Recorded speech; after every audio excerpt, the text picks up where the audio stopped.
every night before I ran, I set my clothes out. I set, if I was taking my pack out, or my water bottle, my food. I do the same thing. Yeah. If you prepare the night before, you have no excuse in the morning. All you have to do is get up and go. And I think, so that was a huge thing, was just making sure every single night that was set out. Because then in the morning, it's sitting there waiting for you. Yeah. I think the other thing is that I never gave myself the out. I never said this isn't going to happen. I never took it for granted. There was always a huge sigh of relief at 26.2. I always went slightly over just in case my watch was being weird. Actually, I had 2 watches by the end because I was super paranoid. But I never, it was just like, well, of course this is going to happen. It might be challenging, but there was no out in my head.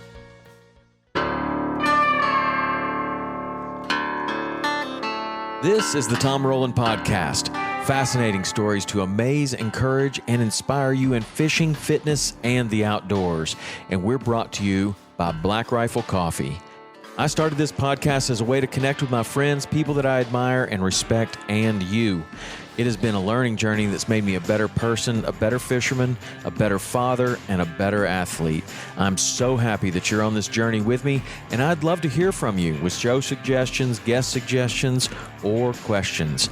The best way to get a hold of me is through text. You can text 305-930-7346 for the fastest response, but if you prefer to email, you can send that to podcast@saltwaterexperience.com. That's a dedicated email address just for the show. If you like this show, you can show your support by posting about it on social media and tagging me. Text the link to a couple of friends that may also enjoy it, and subscribe and leave a 5-star review if you feel like I've earned it. The website is tomrowlandpodcast.com, and that is where everything lives. All past shows, you can go and listen to any show. You can look up all the different shows that we've done, both the How To Tuesdays, the full links, and the physical Fridays. They all live on tomrowlandpodcast.com. And the social media is Tom_Rowland, ROWLAND, on Instagram, or you can go to our big account, Saltwater_Experience. I hope to hear from you soon. So now let's get on to today's show. Hi, everyone. This is Alyssa Amos Clark, and this is the Tom Rowland Podcast. So you have an amazing story. Like I've seen, the first place I saw your story was on Free Range American, which is a podcast that a podcast website that I go to from Black Rifle Coffee.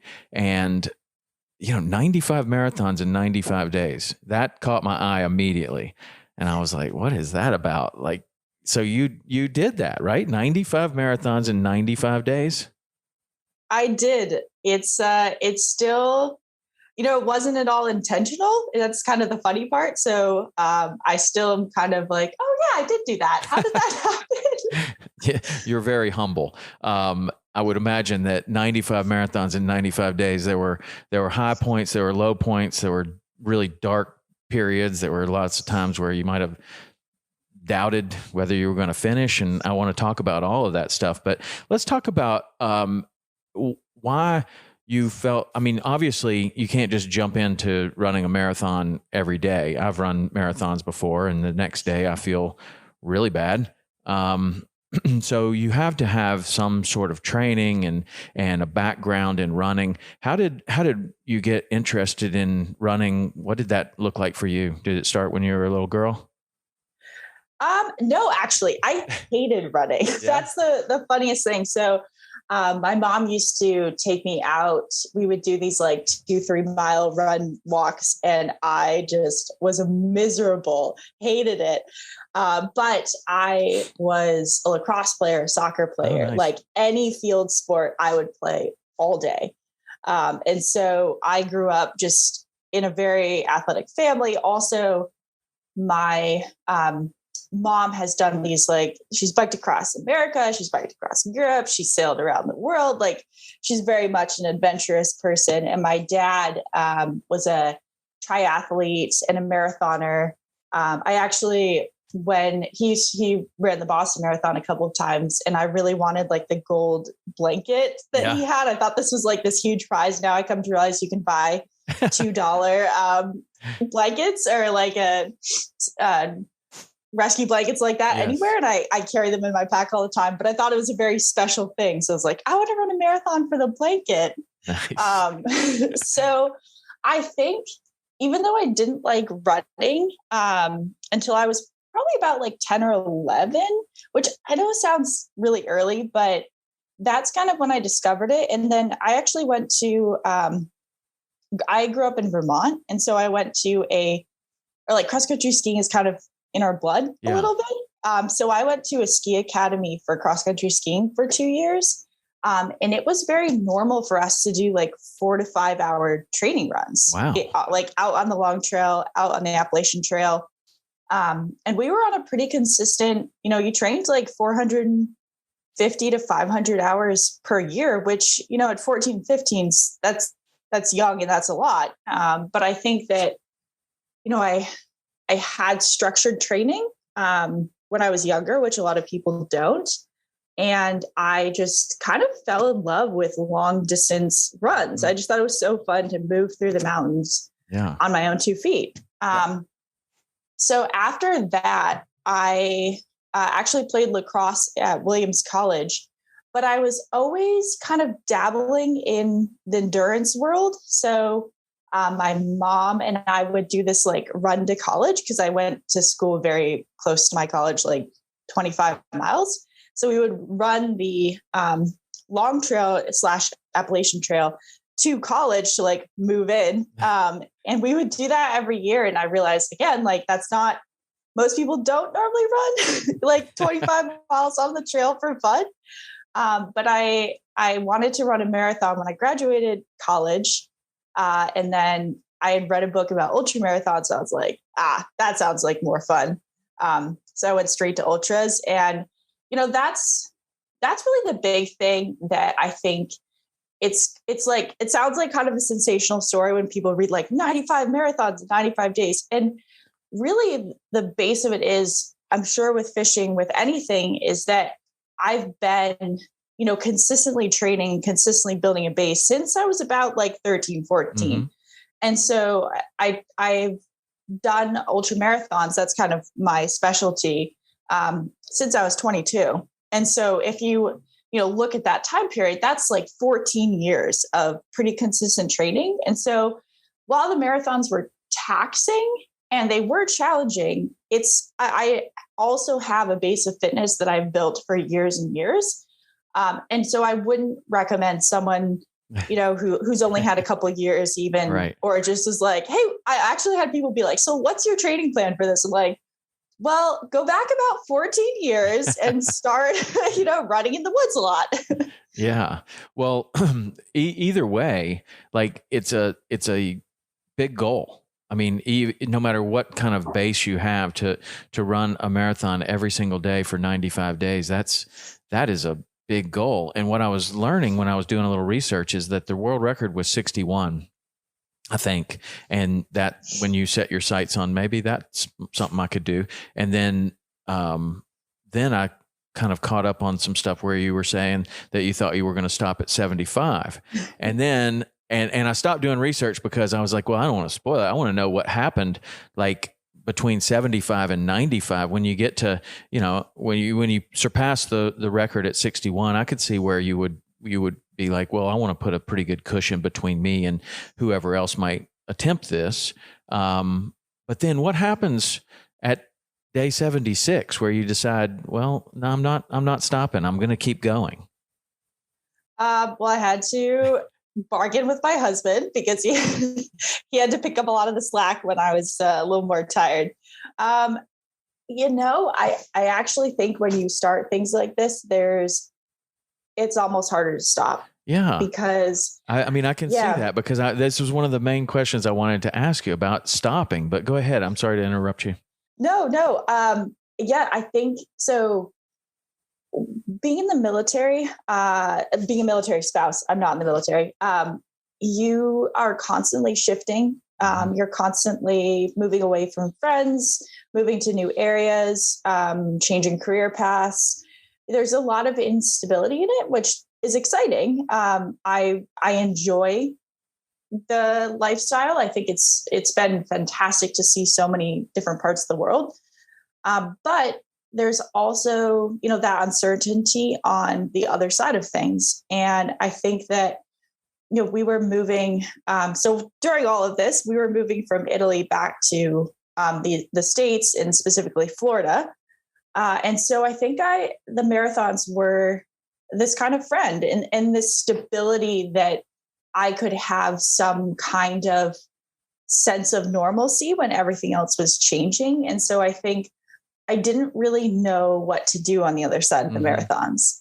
So it was much easier for me to continue this. And also I think, you gain this momentum, people are rooting you on, and you're like, why not? Why not keep going as long as I'm not injured or anything like that? So I think that was a big part of it. Is I was a little bit scared, I think, of what was on the other side of stopping. Yeah. Where most people are really hoping to stop any second.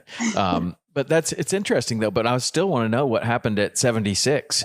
Like, you decide you're going to push on, right? And then did you have, it seems like maybe 100 would be the logical choice. But where did 95 come from? So great questions. At 76, I just didn't feel like it was over. I felt like I think I can go to 100. And 100 was going to be my firm stop, because I had races planned for the fall, which ended up, that's kind of how we get to Pinhoti. I felt like, okay, I do need this to end, but I'm not quite ready, but I'm going to stop at 100. I had a conversation. I work closely with a coach, had a conversation. My husband was like, I think I want to keep going to 100, but I'll stop there. I promise. And so what happened is that, what we think happened is, at the time my husband was going to dive school for the Navy, and they work very closely together. And it seems as though someone contracted COVID and passed it on, which it just happens. I mean, it was very easy to pass it on, and he picked it up and he gave it to me. So around marathon, 92, 93, I started feeling horrible. And he did too, where we were both having fevers, just body ache, fatigue. I couldn't figure out if my body was saying, hey, I'm done. Finally I've reached this limit. It's also Panama City Beach in the summer. So maybe it's 100 degrees and, 100% humidity is just causing me to really struggle. But then we both lost our sense of taste and smell. I started, coughing a little bit. And at 96, I went 8 miles and went, nope, I'm done. Yeah. This is not just, we don't feel good. This is something more. And I had said from the start, we're in a global pandemic. This is a frivolous endeavor. If I start feeling like I could burden the healthcare system more, or cause myself harm or others harm, I'm going to stop. And so, it didn't matter. 90, what's the difference? I mean, we say 100 because we just like the roundness of it, but and really for somebody that's run, 5 marathons in their life, what's the difference between 95 and 100? Well, it's 5 marathons. So that's still a pretty good difference, I mean, 95, it doesn't sound like much, but when that's hundreds of miles. I said to someone suggested 100 when I was around 50. And I at the time was like, why don't you go run 50 marathons? and then suggest another 50 more. But so that's really why it ended. I was quite firm in that decision because, it's not fair. Again, it's not fair to push myself to the point where it's really problematic. And, it was quite beautiful because I did have, there was press that was supposed to come out. I had friends who were going to run. I had champagne. There was going to be a kind of a big celebration at the end of 100. And at the end of 95, the last 2 miles I ran with my husband, and we just ended at our house, and there was no real fanfare about it. And it seemed so fitting for the way the marathon started I kind of just decided to do it the night before and started running. And I think there was something really beautiful about the simplicity of the ending rather than having this kind of big celebration, because it was never meant to be a world record. It was never meant to be bigger than just hopefully a little bit of inspiration for people to find something to keep moving forward in COVID. Wow. So many questions that I have. So it's also, a beautiful ending to what started as a simple thing, and it didn't turn out to be a simple thing. You inspired a ton of people, and will continue to. Your story will live on for a long time. That's a benchmark that the human body can actually do is one thing. Then there's somebody out there crazy enough to actually do it. So many questions. Like, one of the things that in your story that's so interesting to me is that there were a lot of times where it seemed like it was much easier to just say, I'm running a lot right now. Not I'm running a marathon every day. Like, you're moving from Italy to Florida, and then somehow you manage to run a marathon in the middle of the night. Like, those periods of time where there are time constraints, you're feeling rough, maybe your nutrition gets off, I don't know, something happens. I'm sure that there were some dark periods in there, and you managed to push through. And that, to me, is what's the most interesting part about how your extreme story relates to regular people. Like, everybody gets to that point of, I don't feel like I want to go to the gym. Oh, something came up. I'm not going to do it.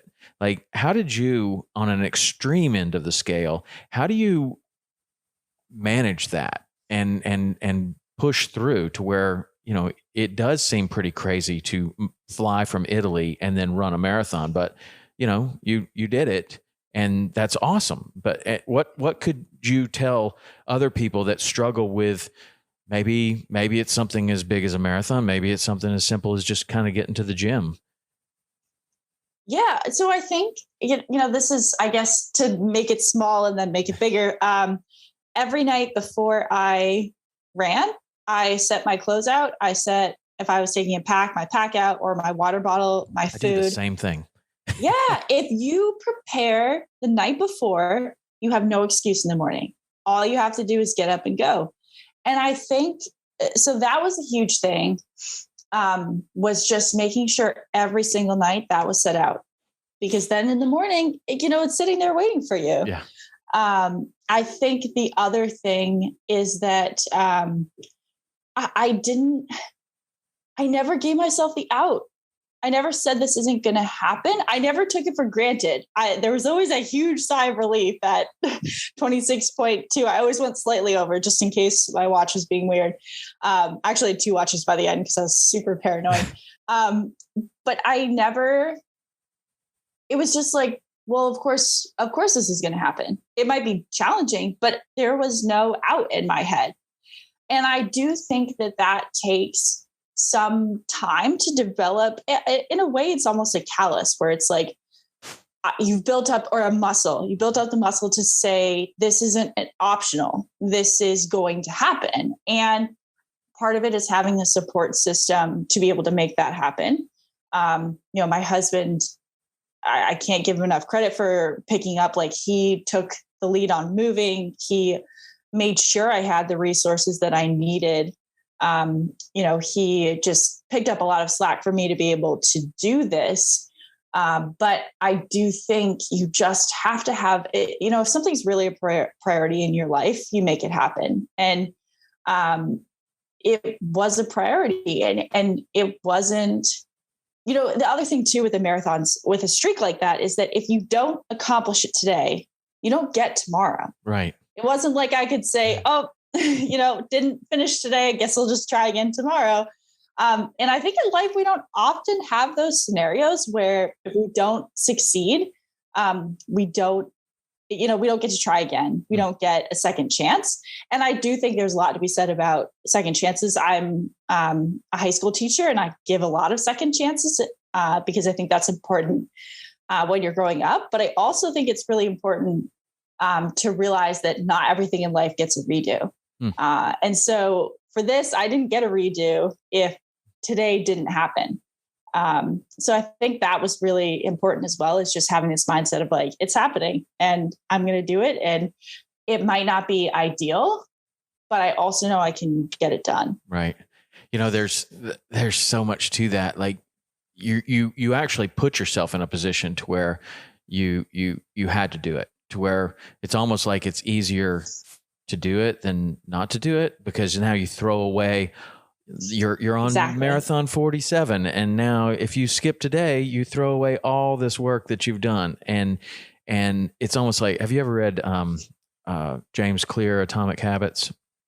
It's a fantastic No, I haven't. book. Oh, you would really like it. But a lot of what you could probably co-write the next book because of your experience. But he's just really good at helping to understand what a habit is and how you can set things up to where it's easier to do it than not to do it, or you have fun with it, or lots of things. But that book, man, I go back to that book all of the time because of the wisdom that's in there. It's amazing. I would highly suggest it.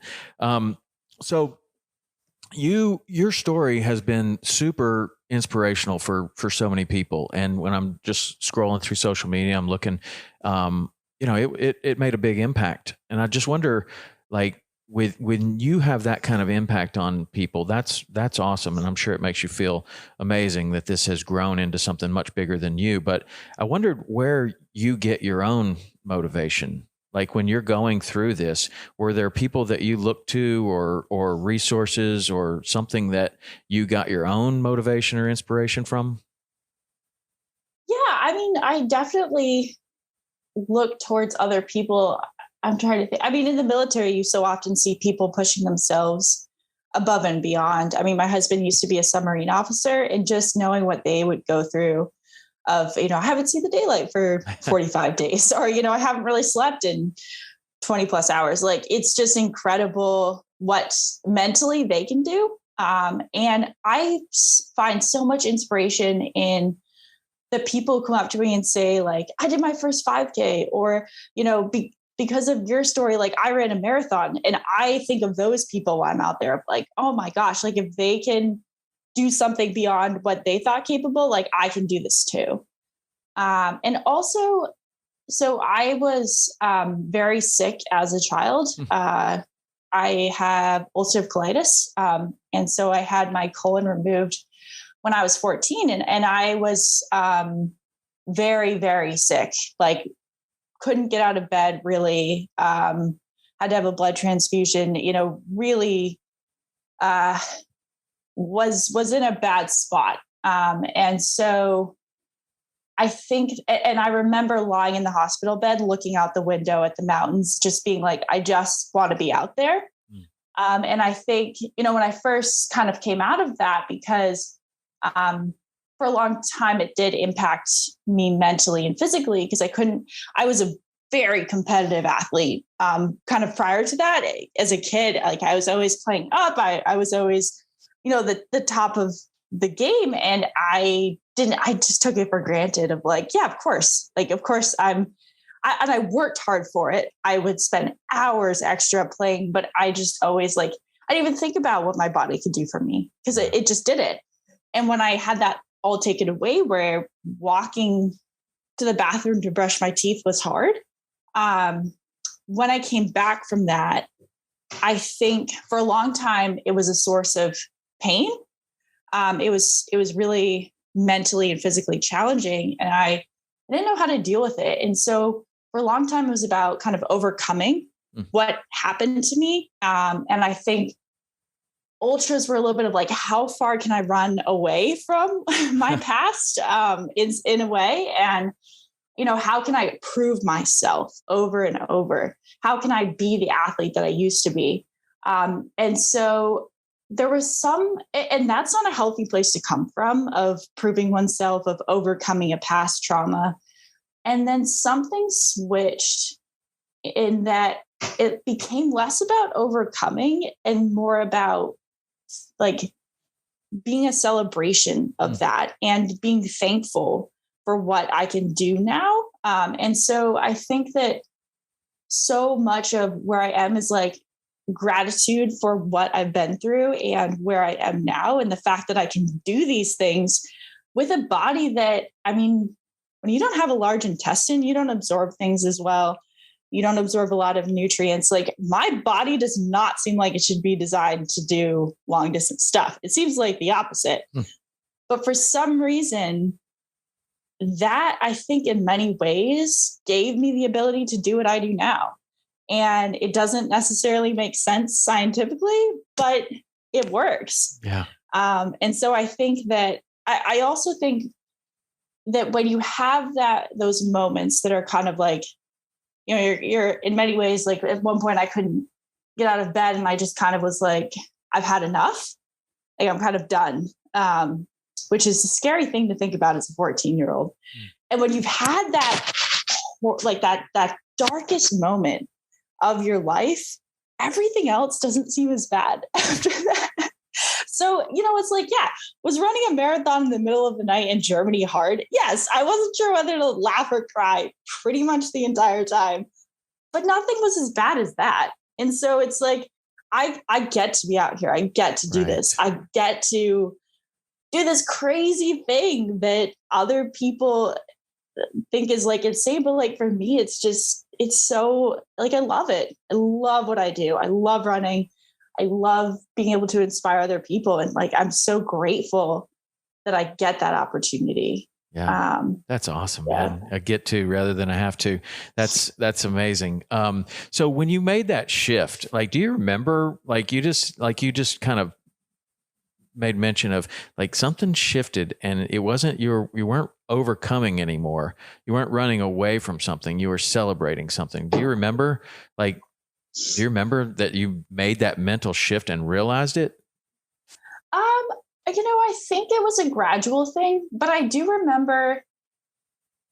remember probably for the first year or two of my ultra running, it was about that. And then I remember like gradually, I realized that I wasn't running away from something. And a lot of that came, I think, I had moved to Hawaii at the time, which is where I met my husband. I was out teaching. Yeah, it was awesome. And I met a wonderful community of people. And I realized that running also was about connecting with people. Community is actually really huge to me.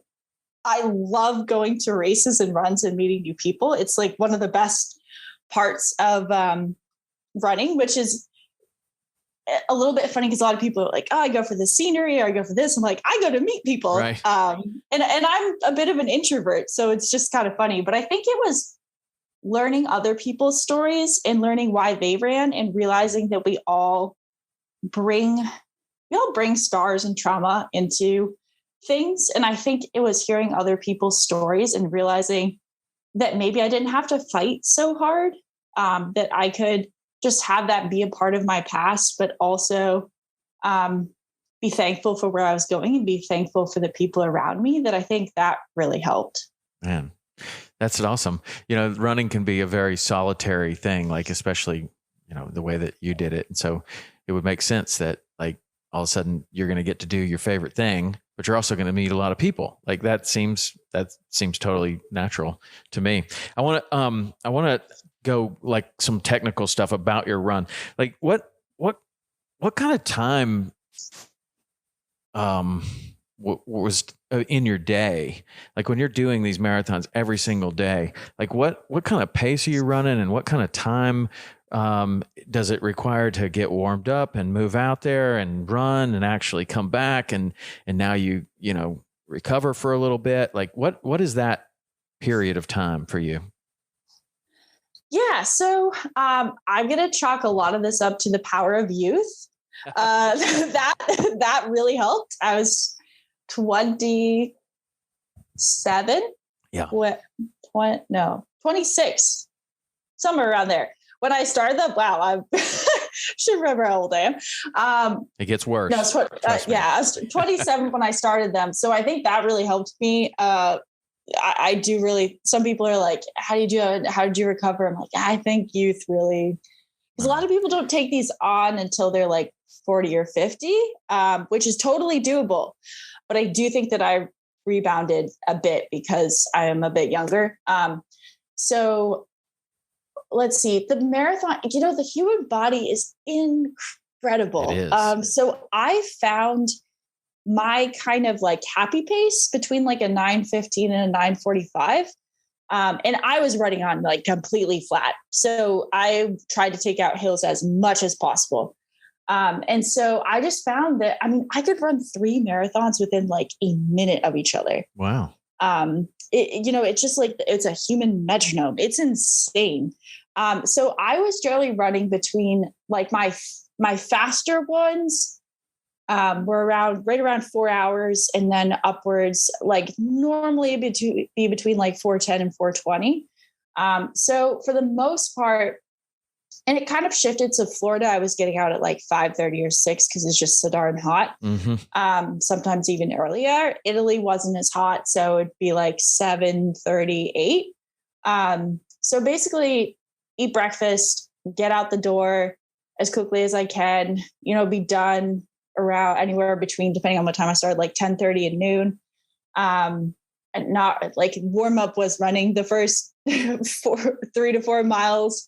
And then I would stop pretty much right away, eat something like protein, carbs, get in the shower, have a real lunch. And then if I could, and it depended on what was happening in the day, I would try to get like a 30, 45 minute nap in the afternoon. And I will say that one of the things I did notice is I was tired throughout the rest of the day. I wasn't as mentally sharp. My poor husband, I'm a bit of a space cadet. I just kind of am like, I'm an English teacher, so I'm a little all over the place. And I was definitely worse.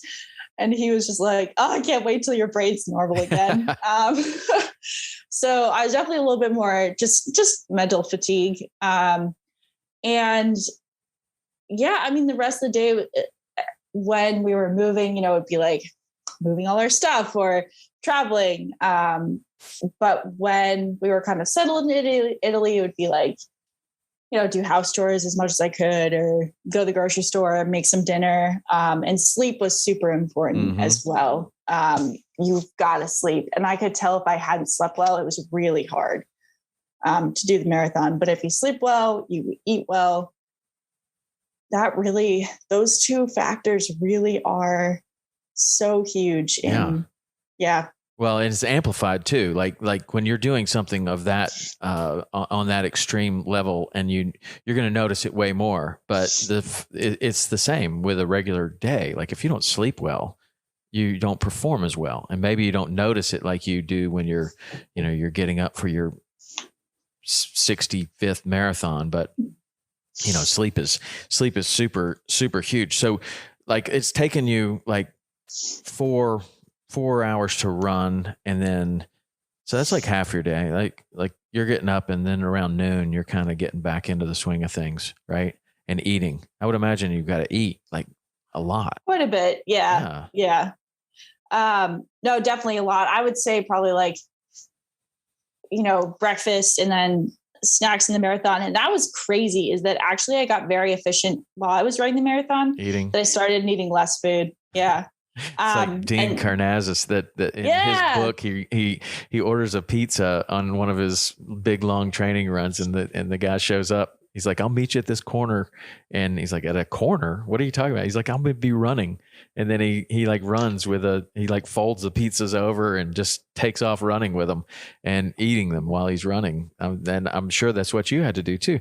When I was training for my marathon, I was in Key West, and it was super hot.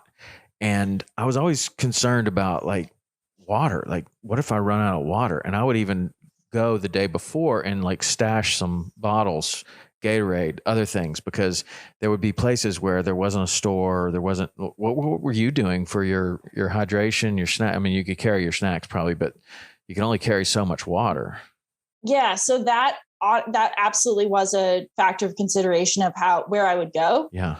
Is that I learned like where the water sources I could get. So I could go on base and I knew where the cold water fountains were. Yeah. And then in Italy, I would often do kind of these loops. And then we were, we had like moved on to the military base because we were leaving. So I'd do a loop and then like come back on base, get water, and then go back out. So I had to be conscious. Yeah. Cause it's not fun if you run out of water. No, that's just not. like, oh, I'm hurting myself so much if I don't stay on top of this. But then just my personality, like if I were to loop back around to the house and stop and get water at the house, like, boy, that is sure an opportunity to bail out right there. I'd rather go 13.1 miles out and be 13.1 miles from the house and then turn around. There's no opportunity. Like you put yourself kind of like that Atomic Habits. Well, now you're in it, right? Like there's no opportunity to get out, but the stopping by the house, that's a dangerous thing. It would be for me. I don't know. You managed to do it. I mean, so a lot of my marathons were run on just kind of like best case scenario of like, there's a 2-mile loop around base that you can run 10,000 times. And so I had to just mentally break myself of being like, there's my car. I can stop because I've run past my car like 13 times already. So. Yeah. I mean, you had to get these marathons in all kinds of non-ideal situations, I would imagine, like treadmill. I saw that you ran a bunch of them on treadmills during COVID when you were locked down. That seems to be super fun. That is like, I guess you could watch movies. Would you watch movies? Oh yeah. A lot of, this, again, I can, it's embarrassing to say, a lot of trashy reality TV. Yeah. Because my brain was kind of tired, so I couldn't really deal with highly intellectual stuff, but there was some great trashy reality TV that came out during COVID. So yes, I absolutely partook in that genre. I had a in Key West, it was so hot that I had a treadmill inside, and if the only time I could run was during the hot part of the day, I would do the treadmill. And I remember one time my wife and my 2 boys went out of town. I hadn't had my daughter yet, and so it was just me there, and it was when Blockbuster Video was still a thing. And I just swung by there and got a couple of movies, and I picked up Meet the Parents, and I didn't know what Meet the Parents was. I just thought Ben Stiller looks pretty good. And, got that with a couple of other ones. And I put that in the VCR back then. It was a VCR, maybe it was a DVD. I don't know, probably a VCR. And I start running, and that movie comes on, and it is so funny that I almost fell off the treadmill. And I think about that movie all the time, because I don't know if you do this, but I learn way better if I'm moving. Like if I'm listening to an audiobook, or I'm watching a movie while I'm running or walking, or if I'm talking on the telephone, I do that all the time. Like I'll just start talking to somebody on the phone, and I'll just start walking. And I can remember so much more for whatever reason. That's the way my brain works. If they had known that when I was in school, I could have had a treadmill in the back, and I would have been great. Yes, same. I always say I'm a very kinesthetic learner. I jokingly, like, my Instagram handle is Theory in Motion, because someone said to me once, you seem like you live your life by this theory of motion.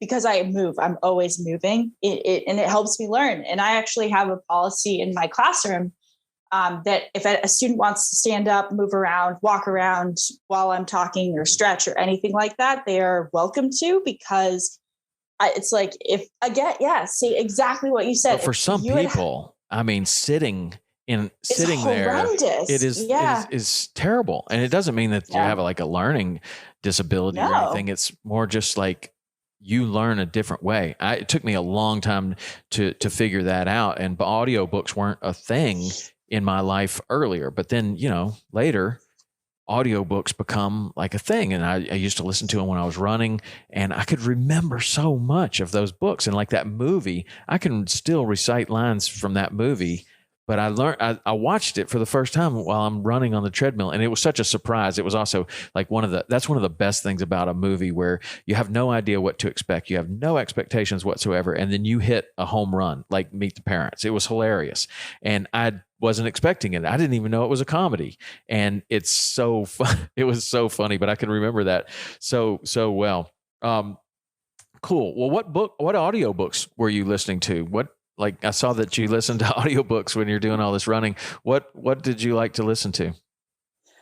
So I really love sports biographies. Yeah. Shocking. So I listened to like Meb, the like amazing marathoner. Okay. Yeah. Right. I listened to his. I listened to a woman who ran all the way around the world. So wow. put some things in perspective. Another woman who went to a bunch of different countries and kind of learned about the running culture. Then I have two that I've listened to a bunch of times about a British woman who biked all over the US, who ran a trail in New Zealand that's the length of New Zealand. So a lot of adventure, like sports biographies are kind of my favorite because I think, also I really love books about, hikers who do like the AT or the PCT. I think in many ways, it almost helps me to kind of realize like, hey, other people have gone through these hard times or, even the best athletes struggle. Right. And so I think it's helpful when you're listening to that and being like, oh, it's okay. Like, they feel pain too. So I'm fine. Yeah. And also I'm in the process of writing a book about these marathons. And nice. So I was doing a lot of, I think, just research of, how, I guess I didn't realize I was going to do that at the time, but now I still read a lot of those and now it's to see like, how do they structure it? How, what lands and what doesn't. So can you apply any of the lessons you learned during this journey of all the marathons to your writing?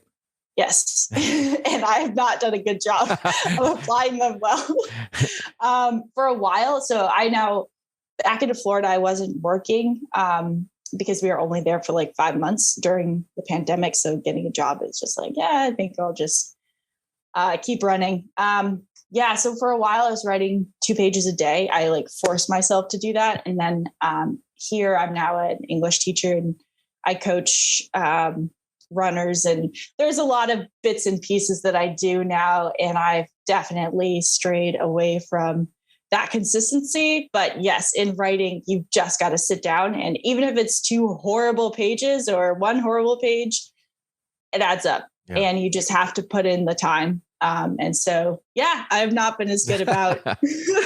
Well, that's interesting for the rest of us that look to people like yourself for these pieces of inspiration and discipline and all this stuff. And then, it's sometimes it is hard to apply that to your life. Sometimes it's not. Sometimes you're like, I'm going to do exactly what they did. And I'm going to get this book written just like she ran the marathons. I'm going to do it every day. I'm going to lay my book out. I'm going to lay my pencil out. I'm going to have my computer there. It's going to be all charged up. I'm just going to have to get up and start writing. Well, sometimes it's harder or maybe you make it hard. I don't know. Or you give yourself the excuse.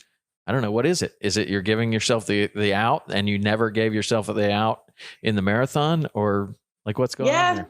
I think, I think part of it is that I guess I'm just like, eventually I'll get it done. It'll be fine. And I think that the process of, I think I know the process of the marathon so well. I know the process of running. I know how to train for things, and the process of writing a book and getting it published is so daunting to me that I think it's easier for me to just be like, well, if I never quite finish it, then I don't have to try to get a publisher or try to get it out there. And so I think that part of it is just, I've done some research, but I've just got to move forward with it, right, even if it is scary. And hopefully by next summer or over this Christmas break, I'll start like really putting it together. You should definitely. But and make it an audio book too, so other people can listen while they're running in their marathons.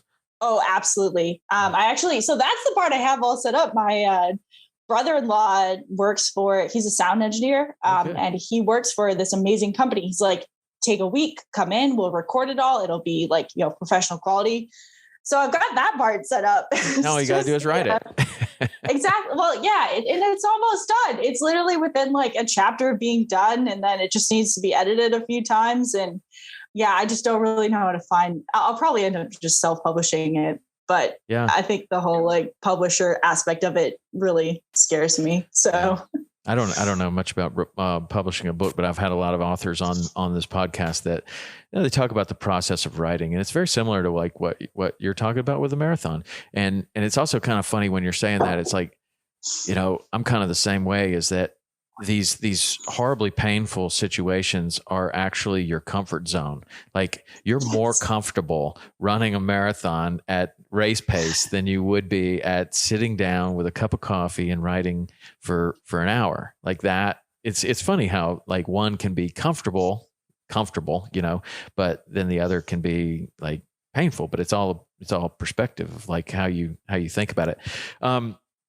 So when you're introducing yourself to people or people don't know like what you've done, maybe you moved to California and you're meeting new friends and somebody says, yeah, she ran 95 marathons in 95 days.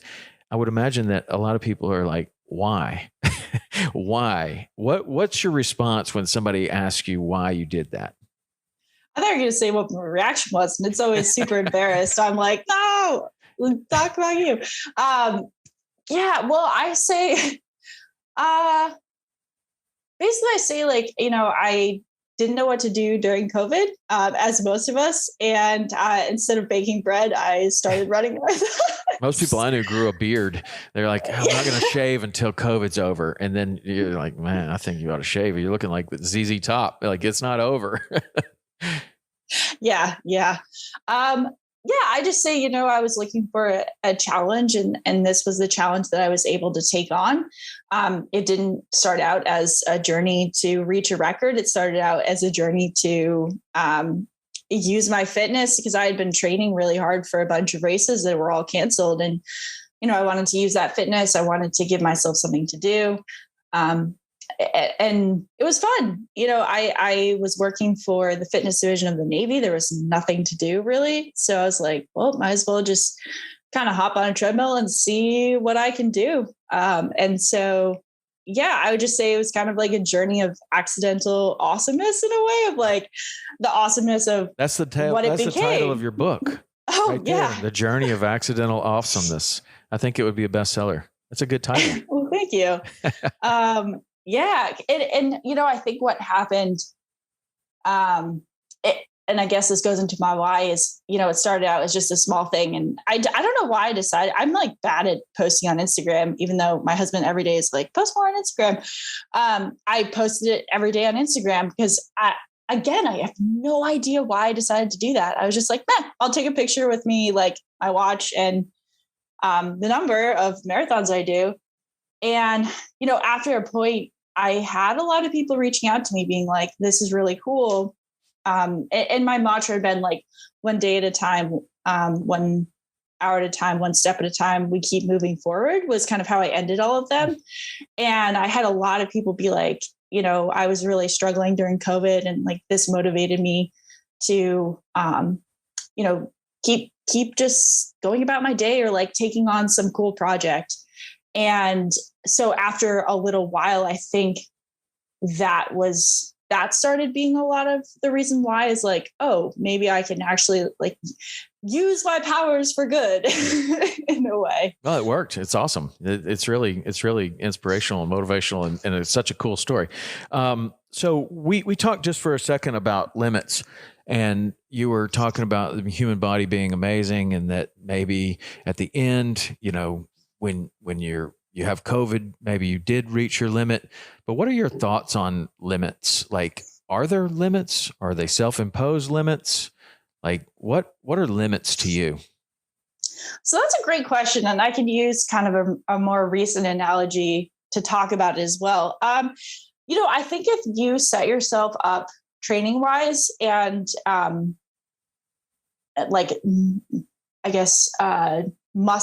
stretching your muscles wise to test those limits. I think this is a big thing that I've come to realize is it's easy to say there are no limits, but if you don't train properly or you don't put in the time, practicing fishing, whatever, there are limits because you haven't done the work to get to the point where you can test those. So I really think that you have to put in the work to set yourself up for standing on that platform to be like, okay, here's the next step.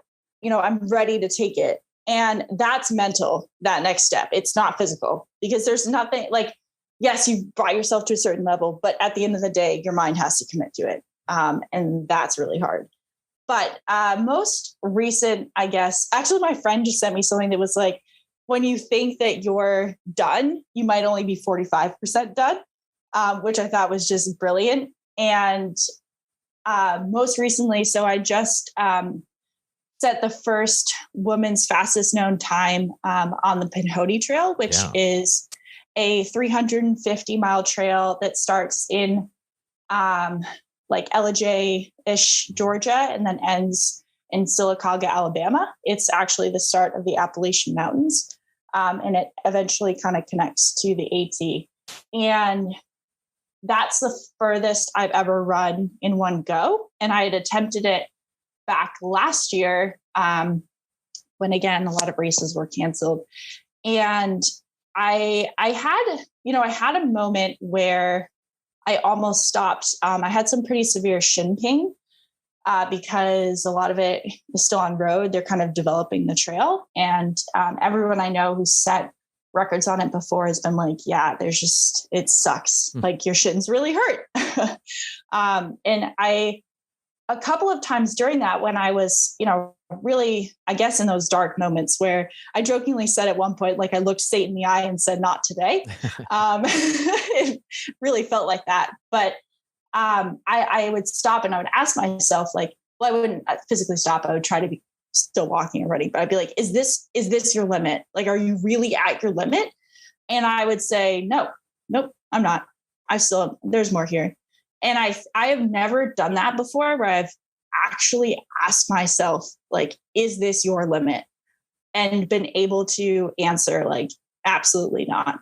Like, there's so much more here. Nice. And I think that's really like, I was, again, never asked myself that question. And I'm kind of glad that I started doing that because I think it's really cool to really honestly ask yourself in the midst of a very hard moment, am I actually done? Like, is this really as far as I can go? And be able to say, nah, nope, not even close. So, I guess is a long answer to limits. I think if you set yourself up and you are willing to go into the really dark place, but realize there's another side to it. No, I think you can really push yourself to pretty incredible feats. What's the other side to it? Like on the backside, looking back on it, or what is that to you? On the backside, but also there's this great phrase in ultra running is that it almost never gets worse. Which I love. You could also use that in elk hunting. It's exactly the same. Real okay. Yeah. And so I think that if you just get through the worst, most of the time it's going to get better on the other side. And a lot of that has to do in ultra running. It's like, I need to eat more, or I just need to sit for a second, or I just need to walk for a little bit. And everything comes in kind of these waves. And if you can get through, or I guess like highs and lows, if you can get through that low, you're almost always going to find that easier. And that low might be an hour, it might be 30 minutes, it might be 5 hours. But if you just ride it out long enough, you're going to come out on the other side of it. Yeah. As long as you're not injuring yourself. Like there's always that, you don't want to push so hard that you injure yourself. But you can come out of it. Absolutely. So awesome. So much of it there's so many similarities to like David Goggins and what he's talked about. And that's one of the things is he's like, you're not done. You're 40% done. You think you're done, but you're not. And everything in your mind is trying to convince you that yes, you are done. But if you can step back from it, like you're talking about, and look at it, it's like, you really can't take one more step. And then if it's like, well, yeah, I can take another step, but I need to stop running for a minute. Well, you're still moving forward. You're not done. you can keep going and keep going. And so many of those lessons that you're talking about are amazing. That's awesome. I love it. Gosh, we've talked so much about all of the stuff that I wanted to talk about. The Pinhoti Trail and the fastest known time, what's called an FKT in that world. Do you have plans for more of those, or where would you like to go from here? Yeah, so not any immediate plans for more FKTs. Well, that's actually not true. One day I would like to do the long trail. Being from Vermont, I'd really love to do the length of Vermont. It's a trail that I grew up on, so I would one day like to go for that. But next year, my big focuses are one of the UTMB races, which is really big in ultra running, and then Moab 240 is which David Goggins has done. Yeah. So those Cameron are kind of my two. Yeah. Cameron Hayes, he's big in this world, and another guy that just seems to have no limits, like you. Yeah. So that's those are the two like kind of major ones, and then there'll be smaller stuff intermingled. But yeah, those are, I love racing. I think it brings out some of the best in me. And, getting to spend time in that community.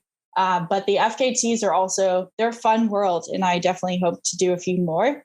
But next year I think we'll be more concentrated on running. Some of them are amazing, racing. like the FKTs. When you look into those and you see like guys and girls running across Zion National Park, and they're doing some of these in some of the most beautiful areas in the world, and they're also like really running like hard and making it seem impossible. Something I watched this weekend that you would love is that 14 Peaks. Have you seen that on Netflix yet? We started watching it in kind of a distracted atmosphere, so we're going to watch it again. Yeah.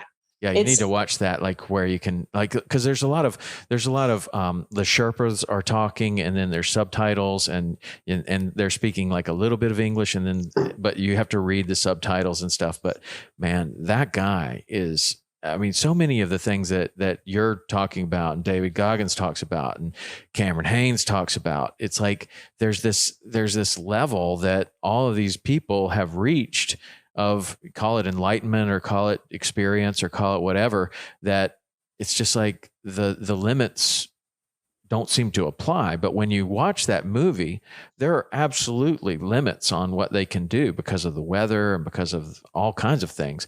But this guy figures out all these ways to use his experience and make a good decision and defy what other people are saying are limits. And what he accomplishes is it's amazing. I mean, like what he's accomplishing. Well, there is this whole thing about supplemental oxygen and comparing it to what somebody had done before. Whatever. It took Reinhold Messner 16 years to do what this guy did in 7 months. And it's just amazing. Like when you see that and you see one of those records just get absolutely demolished like that. And then there's this whole new, it's a reset of everything. It's not that much different than Roger Bannister beating the mile time, right? It seemed like a complete impossibility. Like people would write that the human body was not capable of doing it, and then he does it, and then guess what? High schoolers do it now. Like it's amazing how one person setting the benchmark a little bit higher can pave the road for other people to realize that that's possible, and then do something even greater. And that's what you've done. It's really amazing. So will you be happy if somebody breaks your record, or would there be some sadness maybe? I don't know. What would you feel like if somebody broke your record? Oh, I'd be out there helping them. Nice.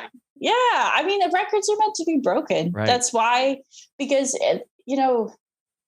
we're such elastic beings. Like it's this 4 Minute Mile. I love that book, or his whole story.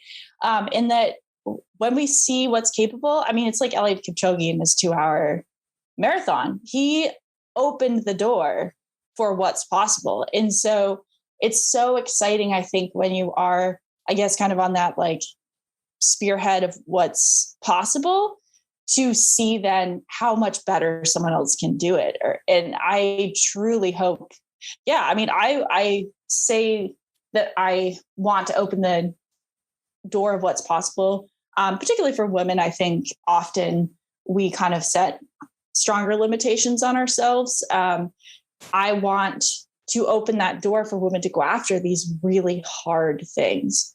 And so I hope that by, like for the Pinhoti putting up a record, because so there was one women's record that was a different style. So there's different styles, like unsupported, self-supported, supported. There had been no woman who set a supported record, and I was within 7 hours of the men's time.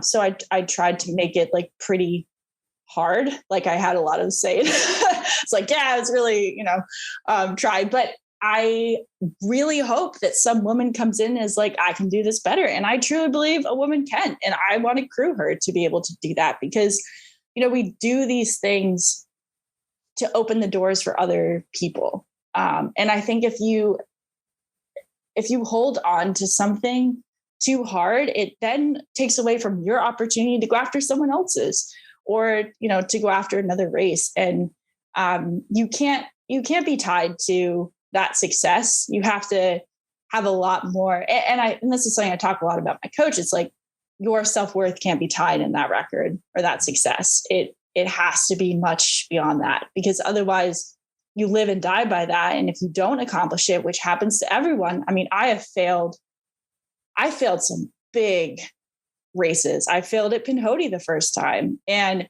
yes, you can absolutely be sad about it because you put in a lot of effort.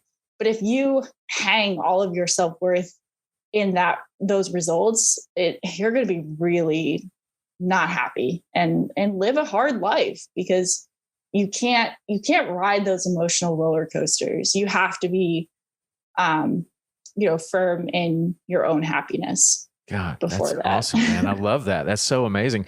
And it's really the difference between like a positive approach to something and a negative approach to something. Like you're hoping nobody will ever break that record, or you're cheering for people to break that record. Those don't seem like they're that different, but there's a magnitude of difference. Like, and you just explained it as well as I've ever heard it explained ever. It's amazing. That's fantastic. So, if you were to give anybody advice that's looking at something, maybe it's a career change, maybe it's something that to them seems as big and epic as your marathon or the Pinhoti Trail or the Moab 240, like whatever, that's a physical endeavor for you. It doesn't have to be a physical endeavor. Some of the things like we're talking about, writing a book, some of the things that have no physical, exertion whatsoever, can be the most challenging in people's lives. But you can apply a lot of things that you've learned, a lot of things that people learn through these endurance challenges to that. If you were to give someone advice on setting a goal and following through, no matter what that is, what would you say? What are your big key takeaways here? I mean, I really think one of the biggest things is breaking it down into the smallest elements, tackling those first. So I guess, again, running example, but like if I think about running 350 miles, I'm overwhelmed completely. And it's why I find the start of things so hard. I'll like start sobbing sometimes in the first like 15 miles of a, huge endeavor, because if you think about the enormity of what you're doing, so like a job change or writing a book, you're never going to start because you're too scared to even it's too mentally overwhelming to think of the whole thing. So really the biggest thing is breaking it down into manageable chunks, whether that's a page, whether that's, the first like 5 mile segments. So the nice thing with ultras for the most part is they have like aid stations. So you just get to the next aid station.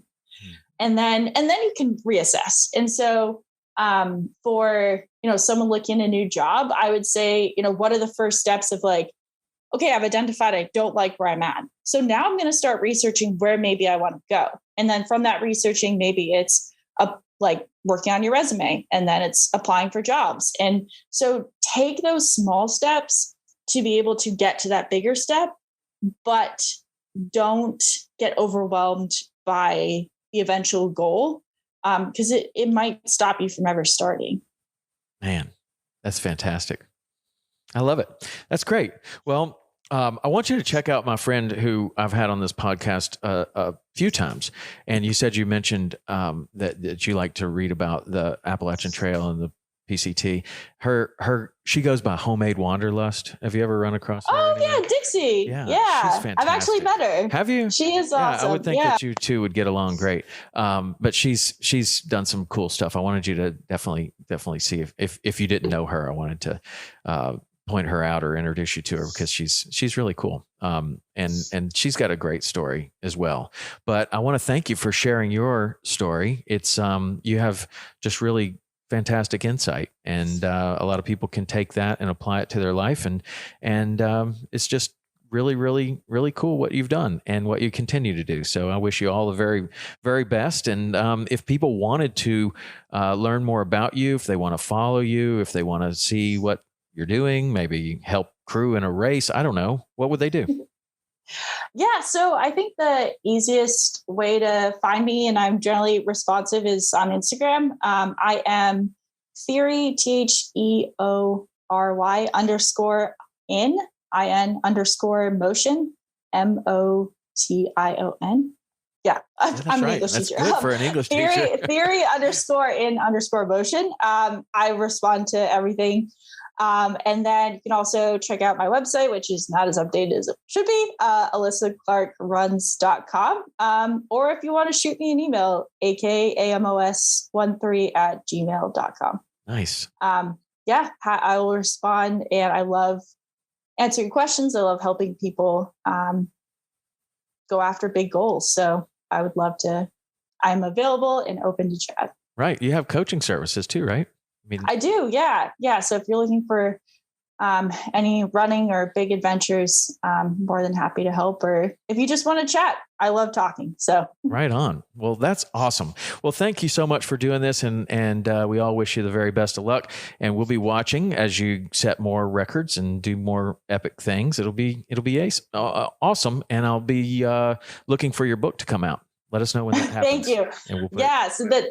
So it's a good kick in the butt. So I appreciate this conversation being like, all right, I need to refocus on that. So thank you for that. I really appreciate it. All right. Well, thanks. I hope you have an awesome day, and we'll be back next week with another awesome guest. Thank you so much for having me.